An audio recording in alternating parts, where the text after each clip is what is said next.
Mic check. Hello, 1, 2, 3. Mic check 1, 2, 3. I think it's okay. Checking the mic with me with my other ID. पहले ये देख लेते हैं mic ठीक है कि नहीं. I feel like there's a problem in the mic. Oh, okay. Is it buffering? No. Hello, hello, hello. Hello, hello, hello. Hello, hello, hello. Okay, cool. So here we are again. The Alchemist. Let me copy the link first of all.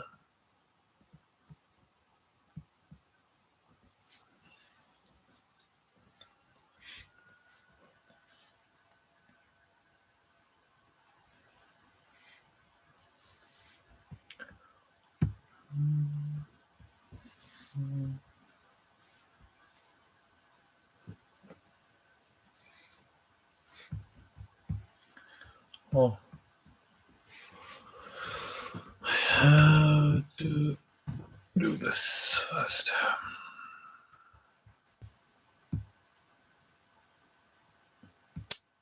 Posting the link on Twitter.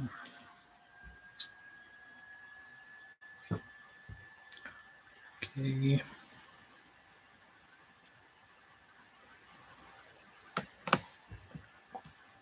Hmm. Okay. What's the time? 10:18. Let's wait for some time. Then post the link. Let me wait for some time. Should not be-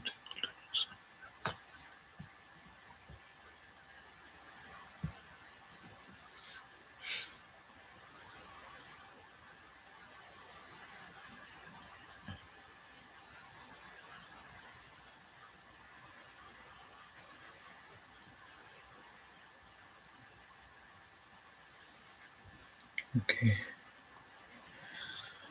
Cool.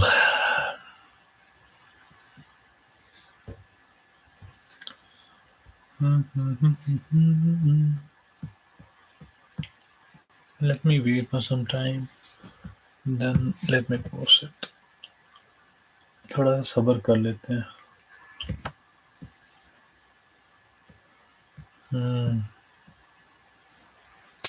Cool.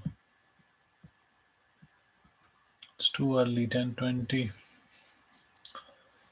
थोड़ा सा wait कर लेते हैं link डालने के लिए.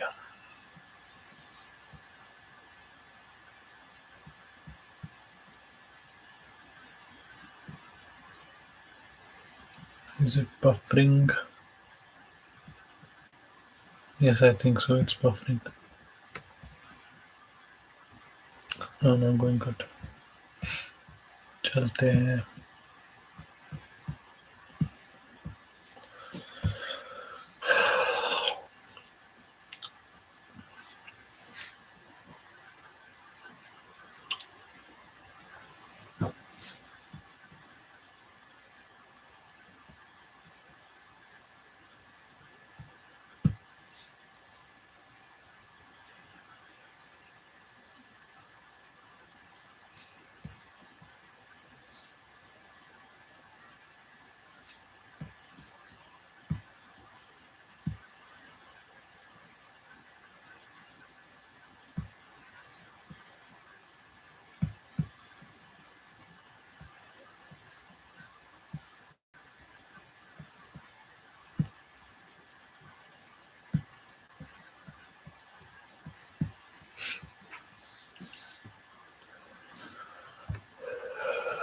Waiting, waiting. Then I'll put the link on the Twitter.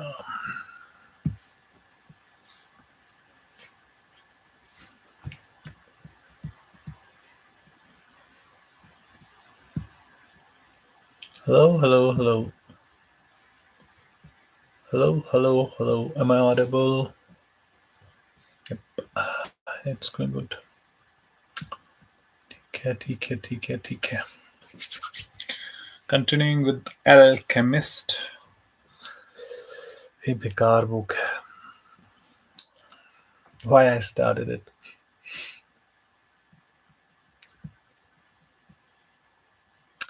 जनता की appeal, क्या कर सकते हैं.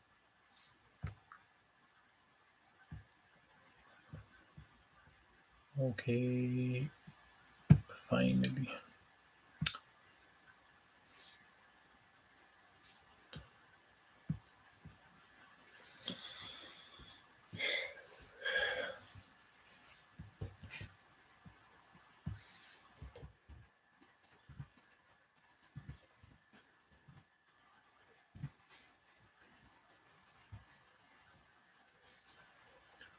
Hello, hello, hello. Welcome to the stream.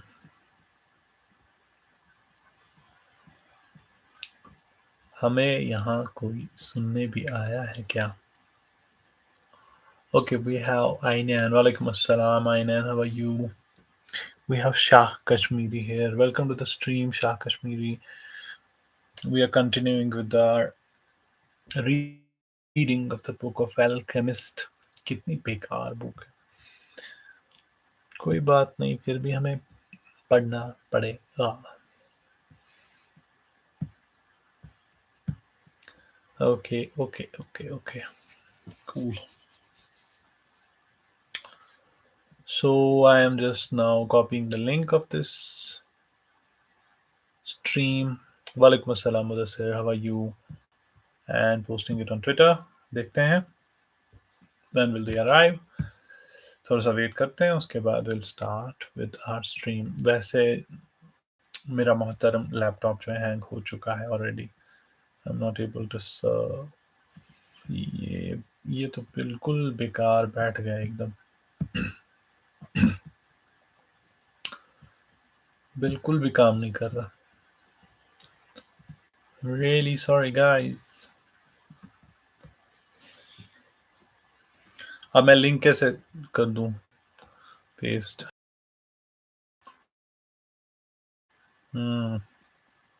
Got stuck. Okay, नहीं चल रहा है एकदम, बिल्कुल बैठ गया. चैप्टर 3 आप कब पढ़ेंगे रवीश कुमार? रवीश कुमार रवीश कुमार आज ही पढ़ेंगे. After I complete this part of this book. जैसे अभी हमने वी आर एट 35%. तो अभी आज हम 20% और पढ़ते हैं. उसके बाद क्या करते हैं कि रवीश कुमार स्टार्ट करेंगे विद अनदर स्ट्रीम. टाइम मिलेगा हमें तो इस आधे घंटे में हम 15-20% पढ़ लेंगे 11 बजे तक. 11 बजे हम दूसरी स्ट्रीम स्टार्ट करेंगे, उसमें हम रवीश कुमार का स्टार्ट करेंगे. ठीक है. Ravish Kumar is a gem and that book is absolutely world class. क्या लिखा है उन्होंने. लेकिन क्या करें, यहाँ पे लोगों को क्रिंज पसंद है, तो क्या कर सकते हैं. थोड़ा सा हमें भी क्रिंज पढ़ना पड़ता है. ये तो वही बात हुई, मैंने 1000 दफा समझाया है, लेकिन लोग फिर भी नहीं समझते. क्या कर सकते हैं. सो मैंने लिंक जो है मैंने पोस्ट कर दी है link. So let's wait for some time. उसके बाद सॉरी, उसके बाद वी शैल स्टार्ट. तो इट्स 10:26 ऑलमोस्ट. मुदस्सिर साहब कहाँ चले गए आप?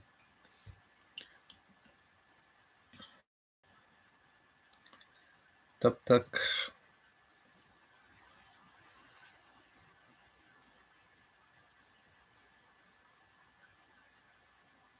ये क्या है, कैसे हुआ ये.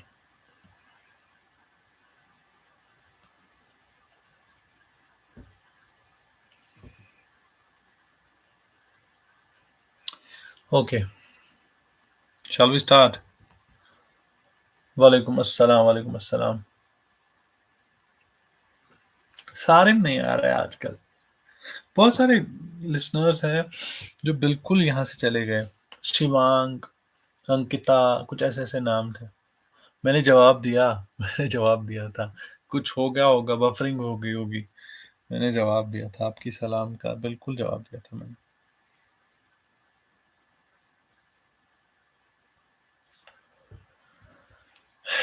चलिए, I think we should start.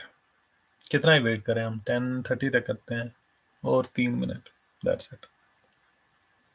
Then will start. तो ये कुछ हैं. सर आपका कोई कलाम पढ़ लेते हैं तब तक.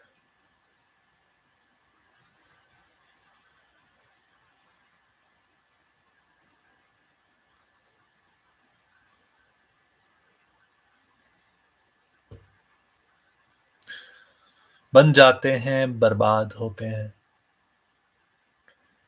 बन जाते हैं बर्बाद होते हैं. सहरा भी कब आजाद होते हैं. बन जाते हैं बर्बाद होते हैं. सहरा भी कब आबाद होते हैं. हर शख्स कैद है अपनी जात में. हर शख्स कैद है अपनी जात में. हम भी कहाँ खुद से आजाद होते हैं. बन जाते हैं बर्बाद होते हैं. सहरा भी कब आबाद होते हैं. हर शख्स कैद है अपनी जात में. हम भी कहाँ खुद से आजाद होते हैं. इस काफिलों की सफ में हैरतन वाइज मोहतरम मेरे बात होते हैं. बहुत अजीब है इस वफा का राज. बहुत अजीब है इस वफा का राज. हम खुद को भूल जाते हैं. वो तब भी याद होते हैं. बन जाते हैं बर्बाद होते हैं. सहरा भी कब आबाद होते हैं. हर शख्स कैद है अपनी जात में. हम भी कहाँ खुद से आजाद होते हैं. आवाज आ रही है मेरी. तो शुरू करें हम एल्केमिस्ट. जल्दी बता दीजिए.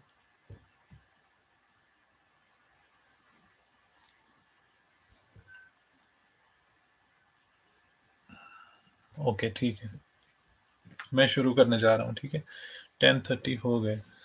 तो I am going to start it.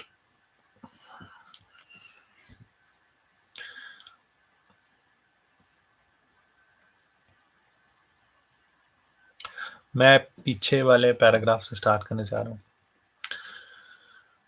But the sheep had taught him something even more important, that there was a language in the world that everyone understood, a language the boy had used throughout the time that he was trying to improve things at the shop. It was the language of enthusiasm, of things accomplished with love and purpose, and as part of a search for something believed in and desired. Tangier was no longer a strange tree, and he felt that, just as he had conquered this place, he could conquer the world. When you want something, all the universe conspires to help you achieve it, the old king had said. But the old king hadn't said anything about being robbed, or about endless deserts, or about people who know what their dreams are but don't want to realize them. The old king hadn't told that the pyramids were just pile of stones, or that anyone could build one in his backyard. And he had forgotten to mention that when you have enough money to buy a flock larger than one you had before, you should buy it. The boy picked up his pouch and put it with other things. He went downstairs and found the merchant waiting on a foreign couple, while two other customers walked about the shop drinking tea from the crystal glasses. It was more activity than usual for this time of the morning. From where he stood, he saw for the first time that the old merchant's hair was very like the hair of the old king. He remembered the smile of the candy seller on his first day in Tangier, when he had nothing to eat and nowhere to go. That smile had also been like the old king's smile. It's almost as if he had been here and left his mark, he thought. And yet none of these people has ever met the old king. On the other hand, he said that he always appeared to help those who are trying to realize their destiny. He left without saying goodbye to the crystal merchant. He didn't want him to cry with the other people there. He was going to miss that place and all the good things that he had learned. He was more confident in himself, though, and felt as though he could conquer the world. But I am going back to the fields that I know, to take care of my flock again. He said that to himself with certainty, but he was no longer happy with his decision. He had worked for an entire year to make dream come true, and that dream, minute by minute, was becoming less important. Maybe because that wasn't really his dream. Who knows? Maybe it's better to be like the crystal merchant, never to go to Mecca, and just go through life wanting to do so. He thought again, trying to convince himself. But as he held Urim and Thummim in his hand, they had transmitted to him the strength and will of the old king. By coincidence, or maybe it was an omen, the boy thought he came to Bar. He had entered on his first day there. The thief wasn't there, and the owner brought him a cup of tea. I can always go back to being a shepherd, the boy thought. I learned how to care for sheep, and I haven't forgotten how that's done. But maybe I will never have another chance to get to the pyramids in Egypt. The old man wore a breastplate of gold, and he knew about my past. He really was a king, a wise king. Walaikum assalam, Sana man. Hello, Bismil. The hills of Andalusia were only 2 hours away, but there was an entire desert between him and the pyramids. Yet the boy felt that there was another way to regard this his situation.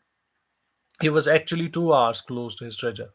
The fact that the 2 hours had stretched into an entire year didn't matter.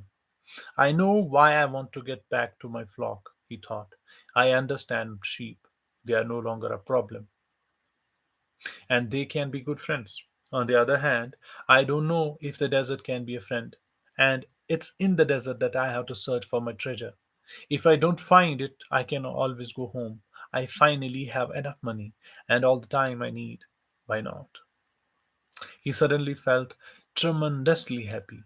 He could always go back to being a shepherd. He could always become a crystal salesman again. Maybe the world had other hidden treasures, but he had a dream, and he had met with a king.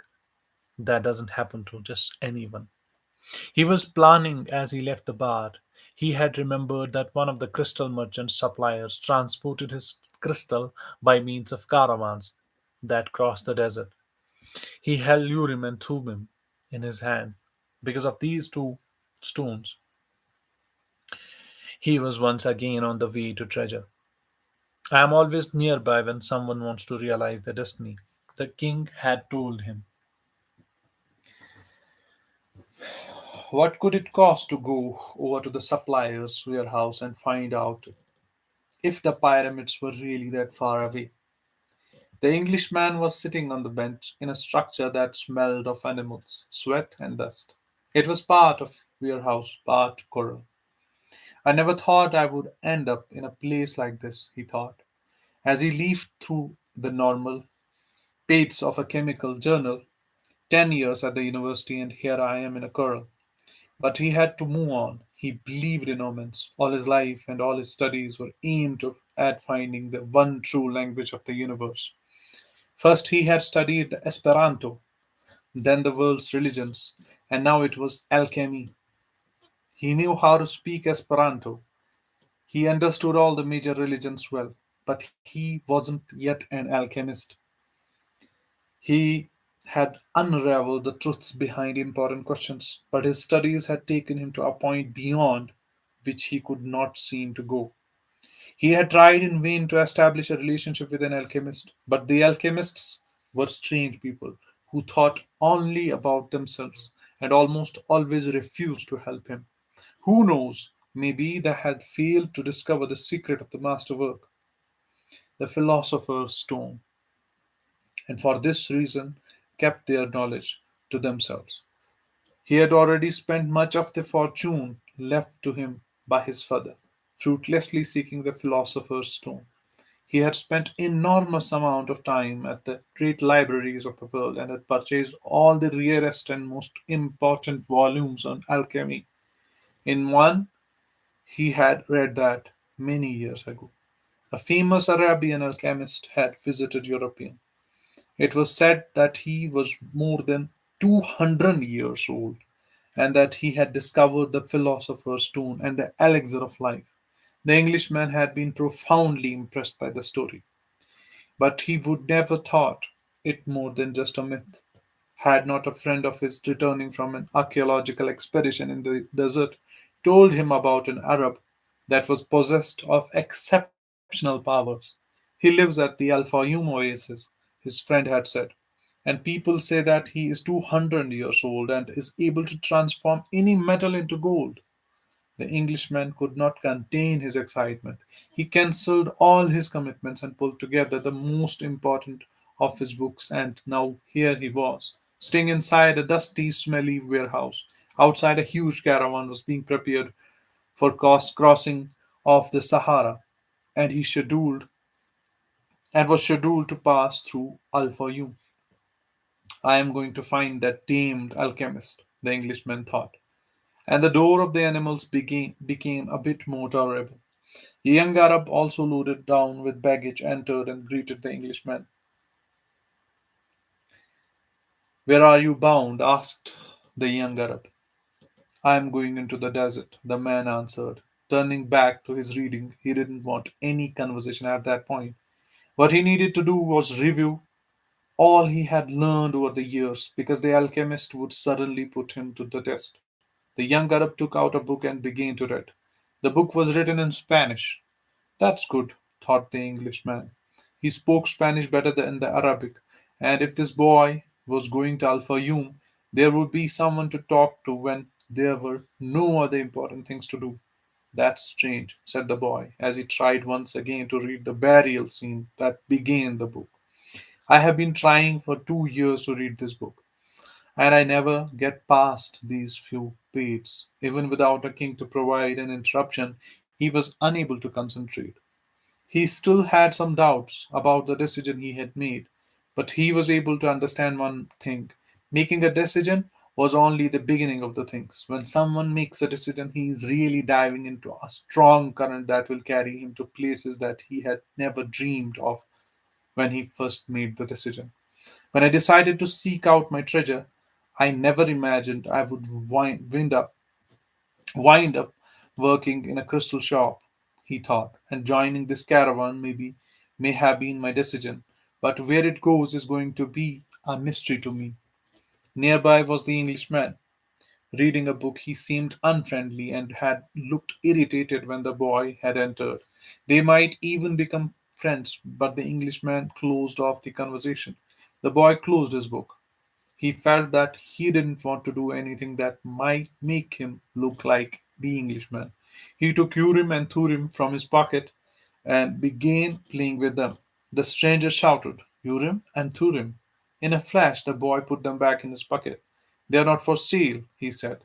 They are not much worth, the Englishman answered. They are only made of rock crystal, and there are millions of rock crystals in the earth. But those who know about such things would know that those are Urim and Thummim. I didn't know that they had them in this part of the world. They were given to me as a present by a king, the boy said. The stranger didn't answer. Instead, he put his hand in his pocket and took out two stones that were the same as the boy's. Did you say a king? He asked.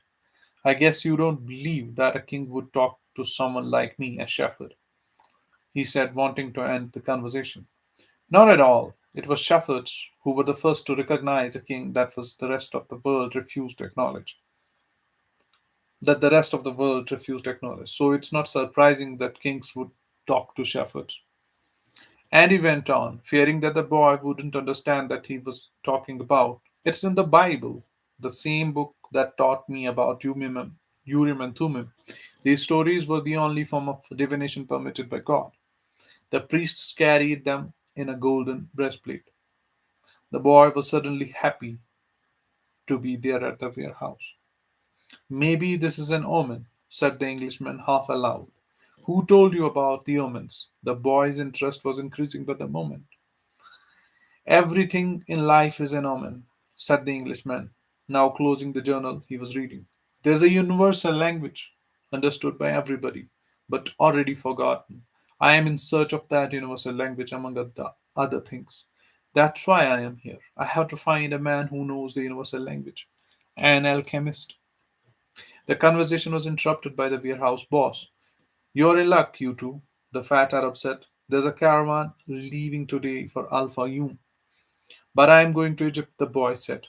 Al Fayoum is in Egypt, said an Arab. What kind of an Arab are you? That's a good luck, Amen, the Englishman said. After the fat Arab had gone out, if I could, I would write a huge encyclopedia just about the words luck and coincidence. It's with these words that the universal language is written. He told the boy it was no coincidence that he had met with Urim and Thummim and in his hand, and he asked the boy if he too was in search of the alchemist. I am looking for a treasure, said the boy, and he immediately regretted having said it. But the Englishman appeared not to attach any importance to it. In a way, so am I, he said. I don't even know what alchemy is, the boy was saying when the warehouse boss called to them to come outside. I am the leader of the caravan, said a dark eyed, bearded man. I hold the power of life and death for every person I take with me. The desert is a capricious lady, and sometimes she drives men crazy. There were almost 200 people gathered there and 400 animals, camels, horses, mules, and fowl. In the crowd were women and children and a number of men with swords at their belts and rifles slung on their shoulders. The Englishman had several suitcases filled with boots. There was a babble of noise, and the leader had to repeat himself several times for everyone to understand what he was saying. There was a lot of different people here, and each has his own God. But the only God I serve is Allah. And in His name I swear that I will do everything possible once again to win over the desert. But I want each and every one of you to swear by the God you believe in, that you will follow my orders, no matter what. In the desert, disobedience means death. There was a murmur from the crowd. Each was swearing quietly to his or her own God. The boy swore to Jesus Christ. The Englishman said nothing, and the murmur lasted longer than a simple vow would have. The people were also praying to heaven for protection. A long note was sounded on a bow, and everyone mounted up. The boy and the Englishman had bought camels and climbed uncertainly onto their backs. The boy felt sorry for the Englishman's camel loaded down as he was with the cases of books. There is no such thing as coincidence, said the Englishman, picking up the conversation where it had been interrupted in the warehouse. I am here because a friend of mine heard of an Arab who. But the caravan began to move, and it was impossible to hear what the Englishman was saying. The boy knew what he was about to describe through the mysterious chain that links one thing to the another, the same chain that had caused him to become a shepherd, that had caused him his recurring dream, that had brought him to Astenia, Africa, to find a king and to be robbed in order to meet a crystal merchant and. The closer one gets to the desert, the more it moves towards the east. It traveled during the morning, halted when the sun was at its strongest, and resumed late in the afternoon. Spoke very little with the Englishman. He spent most of his time with his books. Who spent most of his time with his books. The boy observed in silence that the progress of the animals and the people across the desert. Now everything was quite different from how it was that day they had set out. Then there had been confusion and shouting, and the cries of the children, and the whining of the animals, all mixed with nervous orders of guides and merchants. But in the desert, there was only the sound of the eternal wind, and of the hip hoots of the animals. Even the guides spoke very little to one another. I have crossed these sands many times, said one of the camel drivers one night. But the desert is so huge, and the horizon so distant, that they make a person feel small, and as if he should remain silent. The boy understood intuitively that what he meant, even without ever having set foot in the desert before. Whenever he saw the sea or a fire, he fell silent, impressed by their elemental force. I have learned things from the sheep. I have learned things from the crystal, he thought. I can learn something from the desert too. It seems old and wise. The wind never stopped, and the boy remembered the day he had sat at the fort in Tarifa with the same wind blowing in his face. It reminded him of the wool from his sheep who were now seeking food and water in the fields of Andalusia as they always had. They are not my sheep anymore, he said to himself without nostalgia. They must be used to their new shepherd and have probably already forgotten me. That's good. Creatures like the sheep that are used to traveling know about moving on. He thought of the merchant's daughter and was sure that she had probably married, perhaps to a baker or to another shepherd who could read and could tell her exciting stories. After all, he probably wasn't the only one. But he was excited at his intuitive understanding of the camel driver's comment. Maybe he was also learning the universal language that deals with the past and the present of the people. Hunch, his mother used to call them. The boy was beginning to understand that intuition is really a sudden immersion of the soul into the universal current of life, where the histories of all people are connected and we are able to know everything because it's all written there. Maktub, the boy said, remembering the crystal merchant. The desert was all sand in some stretches and the rocky in other. When the caravan was blocked by a boulder, it had to go around it. If there was a large rocky area, they had to make a major detour. If the sand was too fine for the animals' hooves, they sought a way where the sand was more substantial. In some places, the ground was covered with the salt of dried flax. The animals barked at such places, and the camel drivers were forced to dismount and unburden their charge.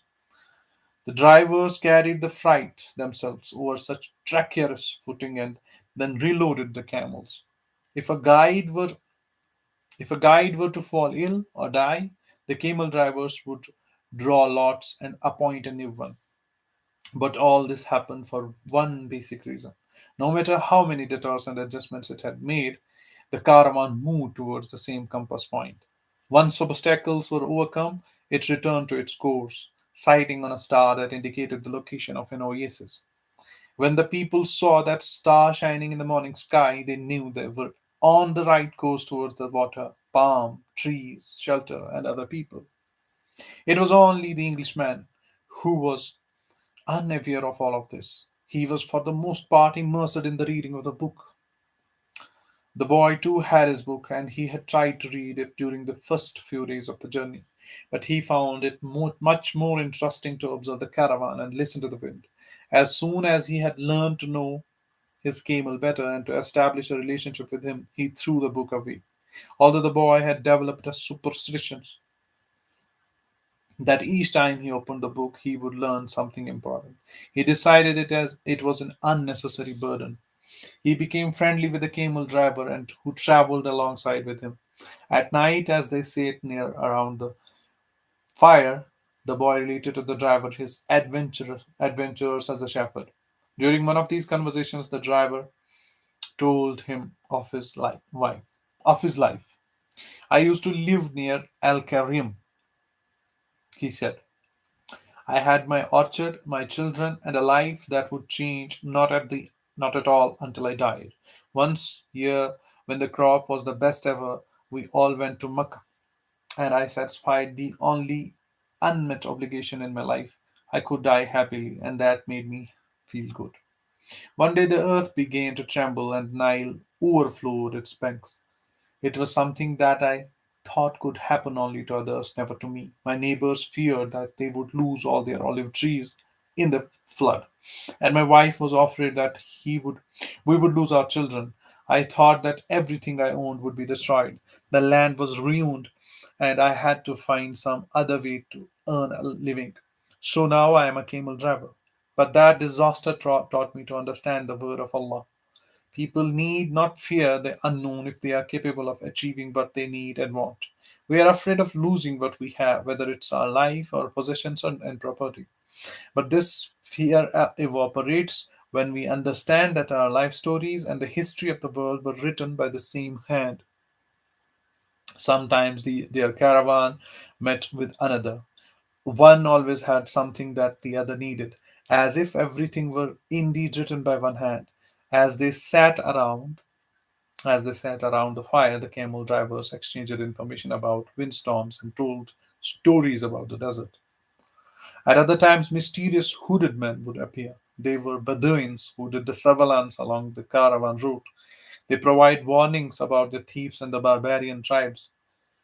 They came in silence and departed the scene. They dressed in the black garments that showed only their eyes. One night, a camel driver came to the fire where the Englishman and the boy were sitting. There are rumors of the tribal wars, he told them. The three fell silent. The boy noted that there was a sense of fear in the air. Even though no one said anything, once again he was experiencing the language without words, the universal language. The Englishman asked if they were in danger. Once you get into the desert, there is no going back, said the camel driver. And when you can't go back, you have to worry only about the best way of moving forward. The rest is up to Allah, including the danger. And he concluded by saying the mysterious words, Maktub. You should pay more attention to Karma, the boy said to the Englishman after the camel driver had left. We make a lot of debtors, but we are always heading for the same destination. And you ought to read more about the world, answered the Englishman. Books are like caravans in that respect. The immense collection of the people and the animals began to travel faster. The days had always remained silent. But now, even the nights, when the travelers were accustomed to talking around the fire, had also become quiet. And one day, the leader of the caravan made the decision that the fire should no longer be lighted, so as not to attract attention of the caravan. The travelers adopted the practice of arranging the animals in a circle at night, sleeping together in the center as protection against the nocturnal cold, and the leader posted armed sentinels at the fingers of the group. The Englishman was unable to sleep one night. He called the boy and they took a walk along the dunes surrounding the encampment. There was a full moon, and the boy told the Englishman the story of his life. The Englishman was fascinated with the part of the about the progress achieved at the crystal shop after the boy began working there. That's the principle that governs all the things, he said. In alchemy, it's called the soul of the world. When you want something with all your heart, that's when you are closest to the soul of the world. It's always the positive force. He said that this was not just a human gift, that everything on the face of the earth had a soul, whether mineral or vegetable or animal, or even just a simple thought. Everything on earth is being continuously transformed because the earth is alive and it has a soul. We are part of that soul. We really recognize that it is working for us. But in the crystal shop, you probably realized that even the glasses were collaborating in your success. The boy thought about that for a while as he looked at the moon and the bleached stands. I have watched the caravan as it crossed the desert, he said. The caravan and the desert speak the same language, and it's for that reason that the desert allows the crossing. It's going to test the caravans every step to see if it is in time, and if it is, we will make it to the oasis. If either of us had joined this caravan based only on personal courage, but without understanding the language, this journey would have been much more difficult. They stood there looking at the moon. That's the magic of the omens, said the boy. I have seen how the guides read the signs of the desert and how the soul of the caravan speaks to the soul of the desert. The Englishman said, I would better pay more attention to the caravan, and I would better read your books, said the boy. They were strange books. They spoke about the Mercury, salts, dragons, and the kings, and he didn't understand any of it. But there was one idea that seemed to repeat itself throughout all the books. All the things are the manifestations of only one thing. In one of the books, he learned that the most important text in the literature of alchemy contained only a few lines and had been inscribed on the surface of the emerald. It's the emerald tablet, said the Englishman, proud that he might teach something to the boy. Well, then, why do we need all these books? Said the boy. So that we can understand those few lines, the Englishman answered, without appearing really to believe what he had said. The boy that most interested interested the book that most interested the boy told the stories of the famous alchemists. They were men who dedicated their entire lives to the purification of the metals, and in their laboratories, they believed that if a metal were heated for many years, it would free itself of its individual properties, and was left and what was left would be the soul of the world. This soul of world allowed them to understand anything on the face of the earth because it was the language with which all the things communicated. They called the discovery the master work. It was part of liquid and part of solid. Can't you just observe men and omens in order to understand the language? The boy asked. You have a mania of simplifying everything, answered the Englishman, irritated. Alchemy is a serious discipline. Every step has to be followed exactly as it was followed by the masters. The boy learned that the liquid part of the master work was called the elixir of life and that it cured all the illness. It also kept the alchemists from growing old, and the solid part was called the philosopher's stone. It's not easy to find the philosopher's stone, said the Englishman. The alchemists spent yet years in their laboratories observing the fire that purified the metals. They spent so much time close to the fire gradually they gave up the vanities of the world. They discovered the purification of the metals that led to purification of themselves. The boy thought about the crystal merchant. He had said that it was a good thing for the boy to clean up the crystal pieces so that he could free himself from negative thought. The boy was becoming more and more convinced that alchemy could be learned in one's daily life. Also, said the Englishman, the philosopher's stone has a fascinating property. A small silver of the stone can transform large quantities of metal into gold. Having heard that, the boy became even more interested in alchemy. He thought that, with some patience, he would be able to transform everything into gold. He read the lives of the various people who had succeeded in doing so. Elias, Falcone, Geber. They were fascinating stories. Each one of them lived out his destiny to the end. They traveled, spoke with wise men, performed miracles for the incredulous, and owned the philosopher's stone and the elixir of the life. But when the boy wanted to learn how to achieve the masterwork, he became completely lost. They were just drawings, coded instructions, and obscure texts. Why do they make things so complicated? He asked the Englishman one night. The boy had noticed that the Englishman was irritable and missed the books, so that those who have the responsibility for understanding can understand, he said. Imagine if everyone were around transforming leaf into gold. Gold would lose its value. It's only thing it's only those who are persistent and willing to study these things deeply who achieve the masterwork. That's why I am here in the middle of the desert. I am seeking a true alchemist who will help me to decipher the codes. Who were these books written? When were these books written? The boy asked many centuries ago. They didn't have the printing press in those days, the boy argued. There was no way for everybody to know about alchemy. Why did they use such strange language? Walaikum assalam. Why did they use such strange language with so many drawings? The Englishman didn't answer him directly. He said that for the past few days, he had been paying attention that how the caravan operated, but that he hadn't learned anything new. The only thing he had noticed that talk of war was becoming more and more frequent. Then one day, the boy returned the books to the Englishman. Did you learn anything? The Englishman asked, eager to hear what it might be. He needed someone to talk to so as to avoid thinking about the possibility of the war. I learned about that the world has a soul, and that whoever understands that soul can also understand the language of things. I learned that many alchemists realized their destinies and wound up on discovering the soul of the world, the philosopher's stone, and the elixir of life. But above all, I learned that these things are also so simple that they could be written on the surface of an emerald. Englishman was disappointed. The years of search, the magic symbols, the strange words, and the laboratory equipment, none of this had made an impression on the boy. His soul must be so primitive to understand those things, he thought. He took back his books and packed them again in their bags. Go back to watching the caravan, he said. That didn't teach me anything either. The boy went back to contemplating the silence of the desert and sand realized by the animals.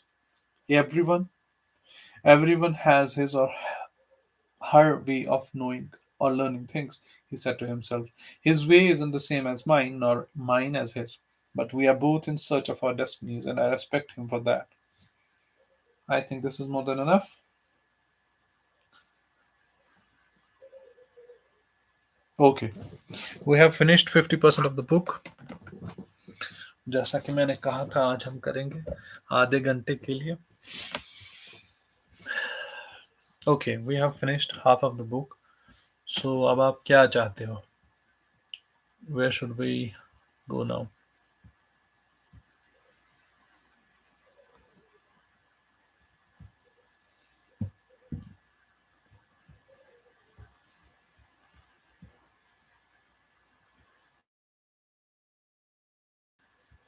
Ravish Kumar पढ़े?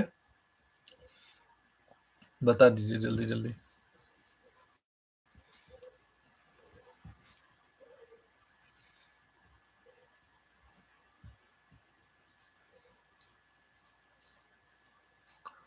Okay, आपको कुछ समझ नहीं आया. Basically ये हम एक book पढ़ रहे हैं, एल्केमिस्ट. सो आज से 2 दिन पहले हमने ये शुरू की थी ये book. So we have finished almost 50% of it. अगर आपको शौक है सुनने का तो आप प्रीवियस स्ट्रीम्स से सुन सकते हो. वालेकुम अस्सलाम एनसी. ओके ठीक है, रवीश कुमार ही पढ़ लेते हैं इसके बाद. जहाँ पे हमने वो छोड़ दिया था तो वहीं से मैं थोड़ा सा पढ़ लेता हूँ 15-20 मिनट के लिए. ठीक है. But let us return to Delhi. Start कर रहा हूँ. ठीक है. 2001 for now. In June that year, the Delhi police finally solved the mystery. The report by its special committee, which included the members of Institute of Human Behavior and the Central Forensic Laboratory, said that no monkey man existed at all. The then Joint Commissioner of the Police, Suresh Rai, said that no monkey or any other animal for that matter was the culprit. The police further said that the Pakistan had no hand in the monkey man terror either, and no gang of handlooms was involved. The police admitted that the reckless media coverage had spread this madness, and at that time, news channels had formed teams of 5 reporters each who would roam the streets of the city after dark, looking for the monkey man to get some sound bites from him. People saw these intrepid reporters out on the hunt night after night. Many among them are anchors of on prime time television today. Clearly, the practice that gained in embroidering and spreading the monkey man story is proving useful now. We hadn't matured enough at the time when Monkey Man was making the rounds, which is why so many of us spent entire nights running around in confusion and jumping about to no purpose. We have made such progress since those days. We have become well seasoned in this age of fake news. We are never in doubt. We swallow whatever we are given without question and start living without consuming impression and firm ideas. Our ability to digest fake news has improved and developed greatly, which is why in November 2016, long queues formed up in front of the shops in many Indian states for sugar and salt. A message had arrived on WhatsApp announcing that there would be soon a severe shortage of sugar and salt. People of Delhi, Lucknow, Kolkata, and Hyderabad turned in a good performance in case, along with people from smaller towns. The then Chief Minister of Uttar Pradesh, Akhilesh Yadav, kept saying that this was a rumor and instructed government officials to take strict action against rumor mongers. How nice it is that there is punishment for rumor mongers, but none for those who believe in them. The Chief Minister of Delhi, Arvind Kejriwal, and the Union Minister for Consumer Affairs, Food and Public Distribution, Ram Vilas Paswan, issued statements that there was no shortage of salt. But the rumors, as in is there, won't these days. WhatsApp WhatsApp their way, encrypted end to end to Mumbai, and salt sold to rupees 200 a kilogram. The Mumbai police was also forced to tweet that this was a rumor, nothing but. News arrived from many places that the shopkeepers were selling salt at prices as high as 600 rupees a kilo. There were reports that a woman had died in a stampede outside a shop in Kanpur. Fake news can also be used to falsify history. Powerful sections of the polity launch many false versions of history. Entire organizations are enlisted for this exercise, which makes it impossible for a single historian to challenge and refute information that is put out there. Since May 2014, textbooks have been rewritten in many states. But the real mischief with history happens on social media, which is awash with false histories. It is the malice in those campaigns that needs to be examined. The prime target of most purveyors of fake history who are champions of our present regime is Jawaharlal Nehru, the first Prime Minister of India. On May 15th, 2016, Amulya Gopalakrishnan of the Times of India published a report on the kinds of lies being spread about Nehru. Jawahar is a word borrowed from the Arabic. No Kashmiri Brahmin will give his son an Arabic name. Nehru's grandfather was called Gayasuddin Ghazi. He was a police officer during the Mughal era and renamed himself as Gangadhar Nehru. Nehru was born in a red light area in Allahabad. Nehru impregnated a Catholic nun. The church sent the nun out of India, for which Nehru remained grateful to the church all his life. Such hate fueled misinformation about Nehru was presented in the garb of news so that the lakhs of people would consume it and hatred for him would spread widely. A video was put out in which it was said that he died of AIDS. He was shown as a debauched philander with the aid of the doctored pictures with Jacqueline Kennedy and Rinaldi Sarabhai. Photoshop was freely used. Information on Wikipedia about Jawaharlal Nehru and his father Motilal Nehru was edited and changed. The Times of India, quoting Pranesh Prakash of the Center for the Internet and Society, reported that these edits on Wikipedia originated from a Government of India IP address. In January 2016, the Narendra Modi government released previously classified documents related to Netaji and Subhash Chandra Bose. Nothing of significance was revealed, but simultaneously, a letter said to be written by Nehru in 1945 to the British Prime Minister Clement Attlee, was circulated on WhatsApp. In the letter, Nehru refers to Bose as a war criminal. The letter was fake, unsigned, and full of spelling and factual errors. But many journalists were fooled. Leading newspapers and magazines of our country and several websites carried the letter, different versions with different dates and different errors. When they discovered it was fabricated, which should have been apparent to any journalist, even at a glance, everyone started to delete the letter and apologize. The internet is being filled with fake information about Nehru. When your child downloads this information for her college or school project or exam, she will write the wrong answers. It's possible that her teachers, inspired by a particular political ideology, will mark her well on these incorrect answers, and she will grow up believing that what she knows is the truth, and when it is not. She may be an ideal citizen as long as the present BJP government rules, but regimes change, countries change. How would she have been equipped to deal with a future where some other kind of lies become the official narrative? And how will she handle any kind of truth? Will she always live in a bubble, cut off from the reality? It was with the aid of the fake news that most heinous violence in the history of mankind was sought to be erased. Hitler had millions of Jews murdered in the gas chamber, an event we know as the Holocaust. A program to make this truth vanish from the internet was put in motion. It was fortunate that Carol Cadwalder of The Guardian noticed. When Carol typed that the Holocaust really happened into the Google taskbar, the reply that it threw up was that it did not. The search engine also took her to the neo Nazi website www.stormfront.org, on which were listed 10 reasons why the Holocaust could never have happened. On 11th of December 2016, Carol wrote a long piece for The Guardian. She reported that there are many such denial videos on YouTube too. This, when it is a recorded fact in books as well as historical documents that Hitler had 6 million people killed.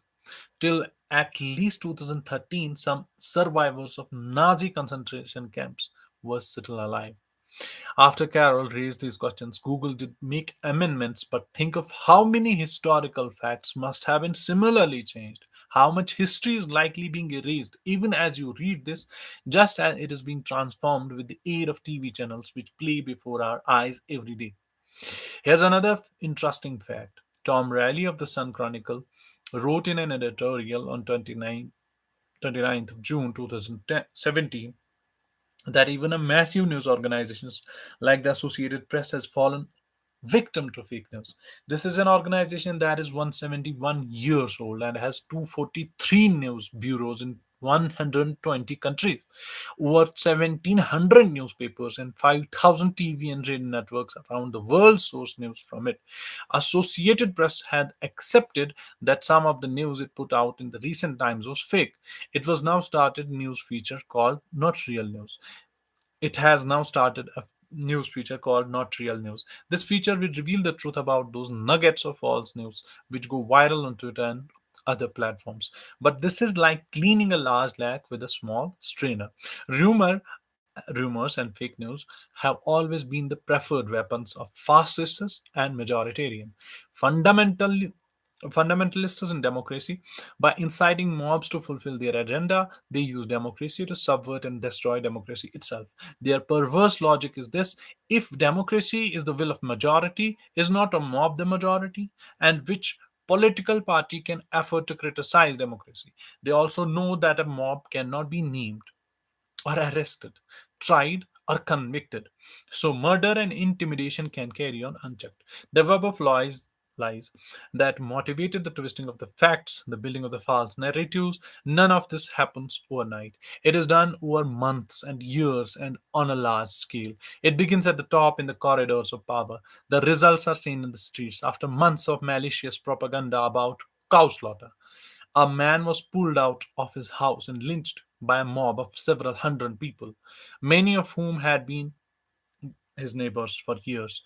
2 days after Mohammed Clark was killed, on the night of 28th September 2015, I was in his village Bisada in Dadri, Uttar Pradesh. I remember the door of his room. The mob had broken down the door with such animal force that instead of giving way at its hinge, it had split right down in the middle. They had bashed his head with a sieving machine before dragging him out with his son for the public lynching. Akhlaq was beaten to pulp. He was dead in a few minutes. Bricks were smashed on his son's head. In regained consciousness, he regained consciousness after several weeks in hospital and multiple surgeries. Akhlaq's 82-year-old mother was beaten too. When I met her, she had deep wounds around her eyes. Could such fury, such bestial savagery have ridden on such a rumor that Akhlaq had eaten beef? Bisada village had no history of communal tensions that could explain the killing. Akhlaq's was the only Muslim family in the village. They had lived there for over 60 years. The family home sat right in the middle of the Rajput settlement. Surely this meant that there must have been a semblance of harmony there. Then how could a single mysterious announcement from the village temple about the killing of the calf lead to such horrific mob violence within 15 or 20 minutes? Since then, there have been regular lynchings and public beatings of Muslims and Dalits. Everywhere, it is the same story that can, at moments, set fire to to our country. An announcement is made on the loudspeaker. WhatsApp is used to spread doctored videos of calf slaughter. A calf goes missing. People get angry. Then pieces of meat are discovered, sometimes outside the temple, sometimes outside a Muslim's home. Politicians spew venom and a thoroughly communalized media broadcasts conspiracy theories. Fake news can be used to trigger a mob not only against helpless minorities but also prominent ideological opponents. By the time that the person disputes the news, The mob will have burned down his or her house on the basis of malicious rumors. The writer Arundhati Roy has long been a critic of the right wing and of army presence in Kashmir. On 17th May 2017, the actor and the BJP member of parliament Paresh Rawal tweeted that Arundhati Roy had said in an interview given in Srinagar to a Pakistani journalist that the 70 lakh strong Indian army cannot defeat the Azadi gang of Kashmir. And in a subsequent tweet, he wrote, instead of tying stone pelter to the army jeep, tie Arundhati Roy. He was referring to the incident of an unarmed Kashmiri civilian being tied to the front of a jeep by some Indian army jawans as a human shield against stone pelting protesters. This was an extremely dangerous action, especially for a sitting member of parliament. It was an incitement to an assault Arundhati Roy, or anyone else for that matter, who did not agree with the government's views and bigoted hyper nationalists. Many big banner news channels actually held debates over the matter. This when the Arundhati Roy had neither visited Srinagar in the recent past months nor spoken about Kashmir to any newspaper. She had indeed given an interview to Outlook magazine a year earlier, but Paresh Rawal's tweet was not about that, and she hadn't even then used the exact words attributed to her. When the Wire.in discovered how the false information reached Paresh Rawal, one more deadly aspect of fake news came to the force. Paresh Rawal's tweet about Arundhati Roy's supposed interview linked to a post on the Facebook page called The Indian Nationalist. The news had reached that page from a website called postcard.news. Many of the articles on this site have been controversial for having been proved fake. According to a 17th May story by Aishwarya S. on postcardviews.news, Arundhati Roy had given the interview to the Pakistani newspaper The Times of Islamabad. The story carried no link to the interview, but as the Wire.in investigated further, it found the identical story was published on the same day under the byline Anand on another Hindutva oriented fake news site, satyavijay.com, under the byline Ankita K, in a third Hindutva fake news site, the Indian Vice.com. Other fake news sites that ran the identical story were the resurgentindia.com, revoltpress.com, Virat Indru Indrushatra.com, while a fifth fake news was the internethindu.in. Ran a slightly different version but hopefully helpfully provided a link to the Times of Islamabad source. The Times of Islamabad turned out to be a website, not a newspaper. It merely credited its news desk with the story, but the Wire.in found that a similar story aired on Pakistan's Geo TV gave the source as Kashmiri Media Service, which is not a media organization but the propaganda of a Kashmiri militant organization in Pakistani occupied Kashmir. It maintains a website, but the news about Arundhati Roy interview is not archived there. Clearly, there had never been such interview. So, a fake interview and a nugget of a fake news originating on a Pakistani fake news website ended up on a Twitter handle of an Indian parliament member. And a fierce debate against Arundhati Roy raged on the Indian news televisions, some of whom ironically make a virtue of Pakistani bashing. Paresh Rawal very reluctantly deleted his tweet some days later, but the websites which carry the fake news did not immediately remove it. Think about how dangerous this is. Websites in Pakistan and India can actually collaborate with each other in generation of the fake news. Someone publishes a fake interview in your name on a Pakistani website. By the time you make an explanation, TV channels, political leaders, and the very same websites will have ganged up together and done you tremendous harm, brought a violent mob to your door. Until now, this process has been used to scare people who raise their voices in dissent, to terrify a weak and cowardly political opposition, but soon this strategy will be used to fix us all. Actually, it is being done already. The evidence is all around us. Such politically motivated fake news not only removes the citizenry from its reality, it also creates a wide schism between citizenry and those who ask questions on its behalf. It constantly perpetuates a system of intimidation, harassment, and humiliation so that the collective of the people who ask questions keep shrinking and scattering. Political leaders and fundamentalists, ideologies, ideologues are clearly programming us. Unless we learn to test every image, every so called truth that we are fed, fake news will be of great use for a long time to all those who want to keep participants of this democracy insecure. Citizens or robot, democracy or tyranny, the choice is yours.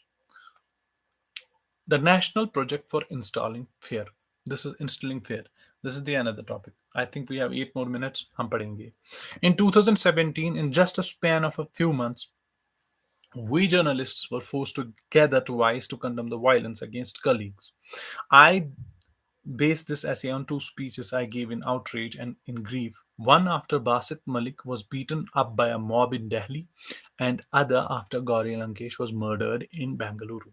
In June 2017, the Speaker of the Lok Sabha, Sumitra Mahajan, advised the journalists to be like Narada at an event in New Delhi. Do not report unpleasant truths, she said. If you must speak to the government, do so in beautiful language. In Indian mythology, the sage Narada was with his chant of Narayan, Narayan, is a traveler who bears news to different realms and is amongst the most ardent devotees of Lord Vishnu. If you want to see us if you want to see us journalists as Narada, I wanted to tell Madam Speaker at that time, you must give us at least a glimpse of the divine faces in the king's court. Who among them are worthy of being gods, for whom we would be willingly become Narada and refrain from voicing unpleasant truths. And I also wanted to ask her, how is it that you get to decide what is or is not a pleasant truth? The project to browbeat journalists into submission has only gained momentum over the last few years. Journalists are finding it difficult to track who is being targeted and for what. From the lanes to the crossroads, there's a mob lying in wait. It recognizes us by face, and at 1 second.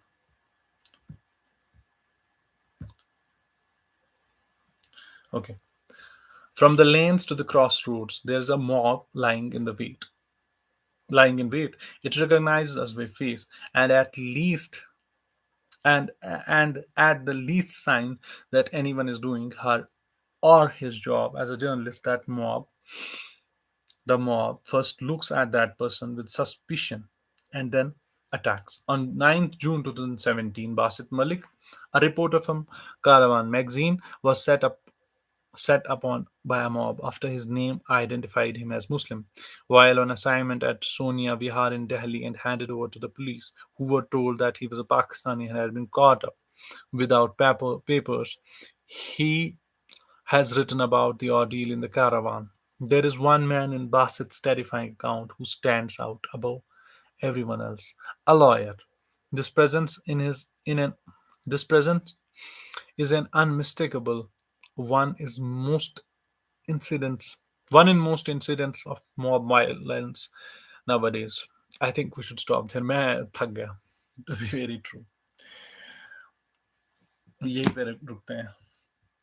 We have finished. I think इसका भी हमने Alchemist तो 50% हो गई. रवीश कुमार की ये वाली book ये भी ऑलमोस्ट 40-45% हो गई. So that's it.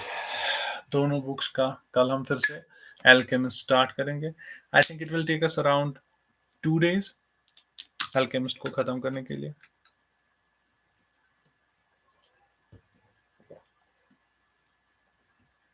अगर आप यहीं पे हो या तो सो गए हो, आई बिलीव.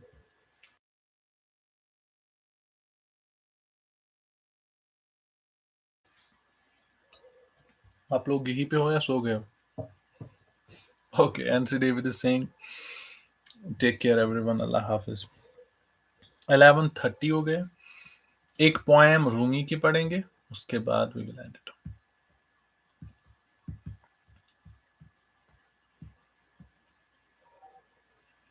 आई थिंक आप लोग सो गए हो, आई बिलीव. हाँ यही है. ओके. जी is here, ever present.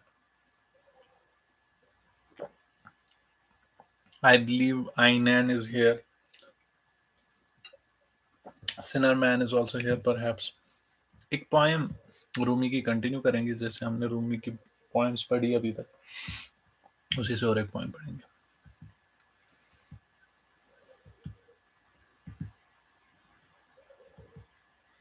Rumi और फराज, ये बता दीजिए, रूमी का पढ़े या फराज का. इमरुल काइस ये हमने पढ़ दिया था.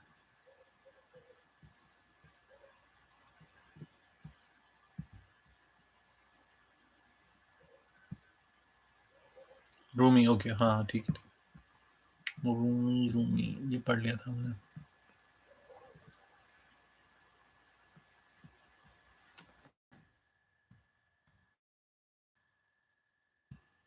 कहाँ पे थे हम?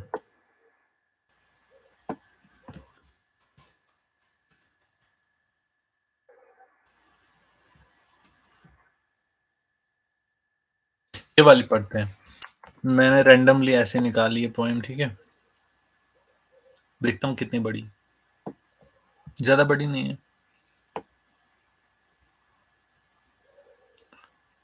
सो इट इज, इसका उन्वान यानी कि टॉपिक इसका ये है कि यू स्वीप द फ्लोर.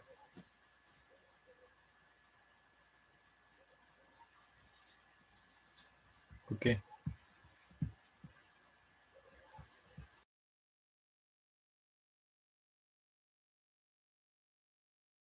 हाँ हाँ, हम वहीं से कंटिन्यू करेंगे आईनैन, बट अभी मैं रैंडमली पढ़ रहा हूँ. फिर हम कंटिन्यू करेंगे वैसे ही. तो you sweep the floor. The Lord of Beauty enters the soul as a man walks into an orchard in spring. Come into me that way again. Light the lamp in the eyes of Yusuf. Cure Yaqub's sadness through you.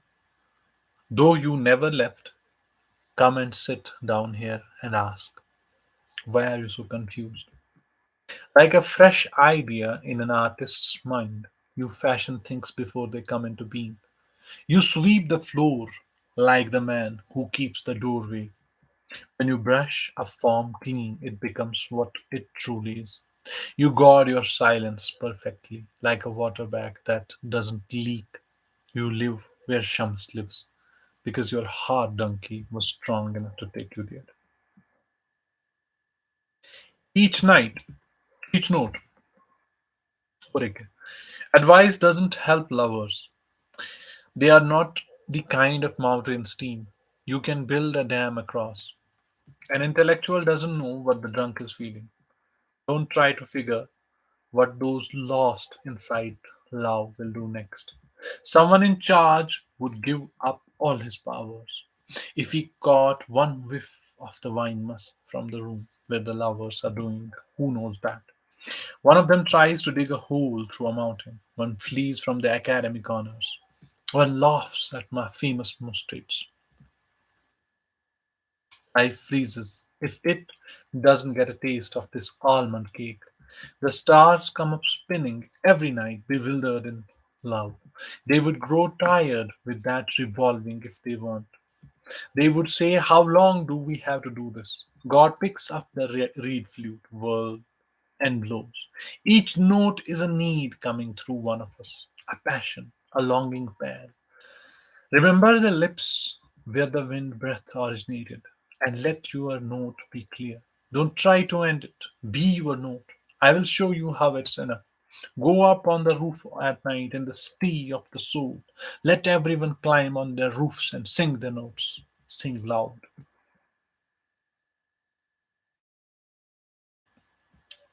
अगर जिंदा रहे तो इंशाल्लाह we will be having sessions on each and every poem of Rumi, और हम इसको समझाएंगे इंशाल्लाह, अगर अल्लाह ताला ने जिंदा रखा.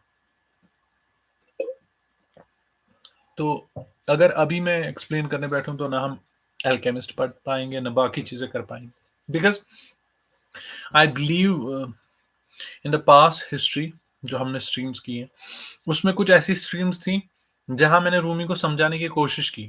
آئی تھنک بٹ ماریا نے کہا تھا کچھ سمجھانے کے لیے. میں نے آئی تھنک 2 لائن سمجھا رہی تھی. It took us around 25 minutes.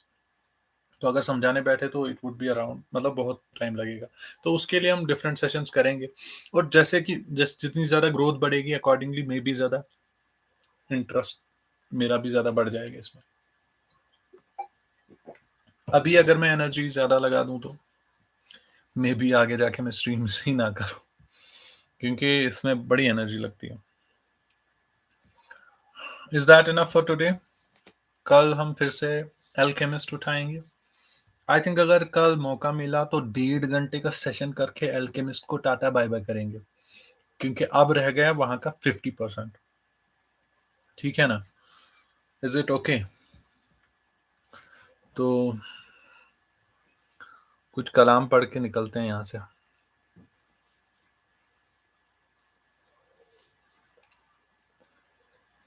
تو آئی تھنک کچھ کلام پڑھ کے جیسے پروین شاکر کا کچھ کلام پڑھ کے میں نکلتا ہوں یہاں سے. کلٹی کلٹی ہوں گے. کل اگر موقع ملا 1.5 گھنٹے میں کل ہم بک ہی کو ختم کر دیں گے. ٹھیک ہے؟ 1.5 گھنٹہ دوں گا میں کل. 10:30 سے اسٹارٹ کریں گے 12 تک and will finish that book. کیونکہ آپ میں سے کچھ ایسے ہوں گے جن کو فیسنیٹ کر گئی ہوگی وہ بک کیونکہ اس میں ایسا ہے نا کوئی خیالوں میں کھو جاتا ہے اینڈ ویژولس اپیئر. باقی جو امیجری اس نے یوز کی ہے تو obviously آپ کو تو پسند ہی آیا ہوگا. تو پروین شاکر صاحبہ فرماتی ہیں کہ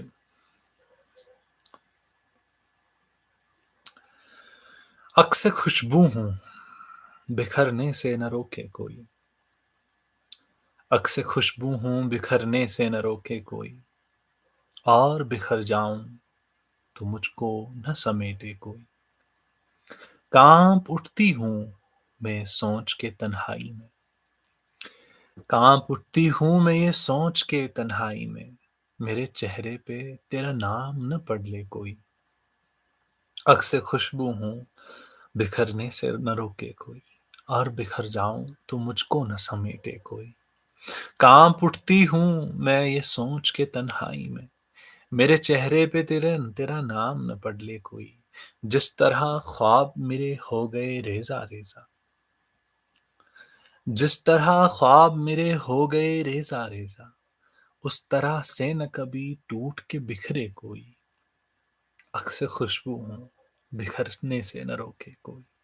اور بکھر جاؤں تو مجھ کو نہ سمیٹے کوئی. میں تو اس دن سے ہراساں ہوں کہ جب حکم ملے. خشک پھولوں کو کتابوں میں نہ رکھے کوئی. اب تو اس راہ سے وہ شخص گزرتا بھی نہیں.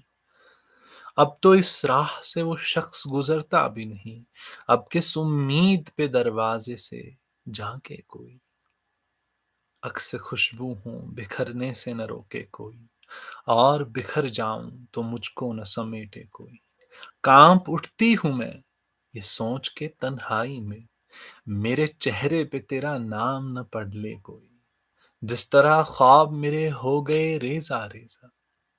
جس طرح خواب میرے ہو گئے ریزہ ریزہ. اس طرح سے نہ کبھی ٹوٹ کے بکھرے کوئی. میں تو اس دن سے ہراساں ہوں کہ جب حکم ملے.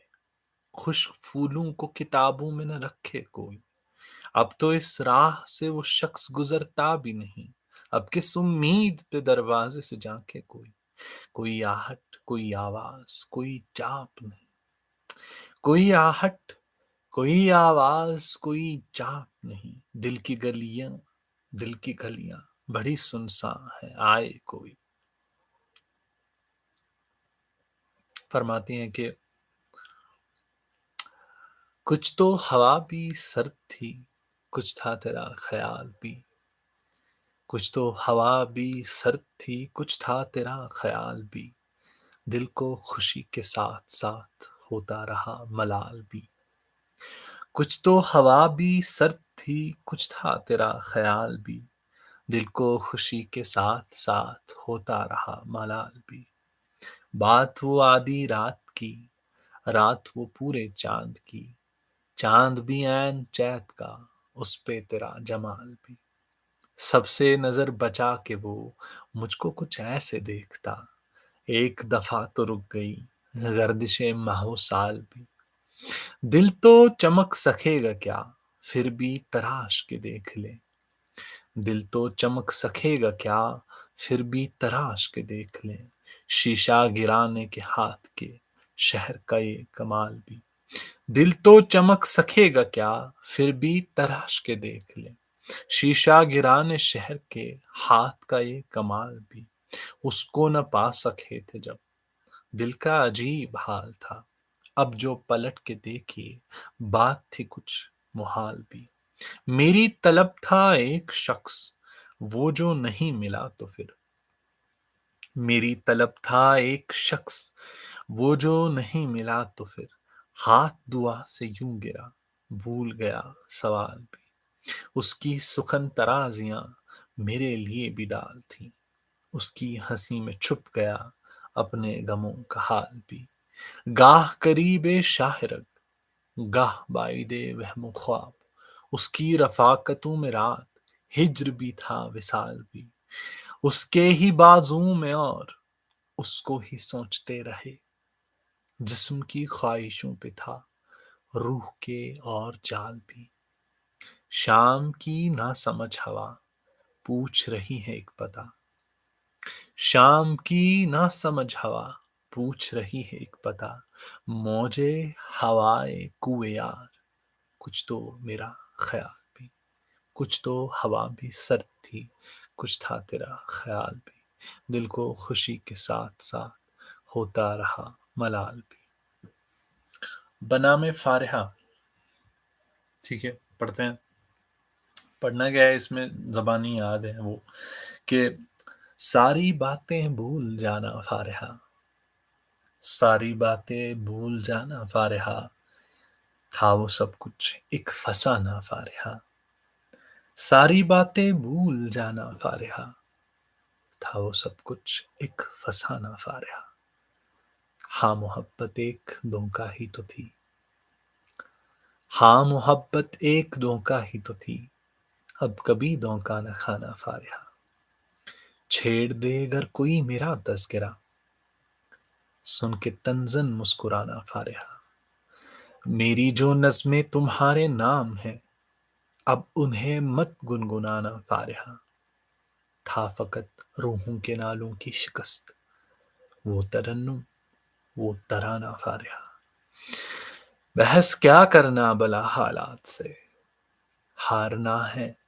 ہار جانا فارحہ، سازو برگ عیش کو میری طرح تم نظر سے مت گرانا فارحہ، ہے شعور غم کی قیمت مگر تم یہ قیمت مت چکانا فارحہ، زندگی ہے فطرتاً کچھ بد مزاج زندگی کے ناز اٹھانا فارحہ، پیشکش میں پھول کر لینا قبول اب ستارے مت منگوانا فارحہ، چاند ویرانہ تصور میں رہے جب نئی دنیا بسانا فارحہ، جانب عشرت گاہے شہر بہار ہو سکے تو مل کے جانا فارحہ، سوچتا ہوں کس قدر تاریک ہے اب میرا باقی زمانہ فارحہ، سن رہا ہوں منزل غربت سے دور بج رہا ہے شادیانہ فارحہ، معجزن پاتا ہوں میں ایک سیل رنگ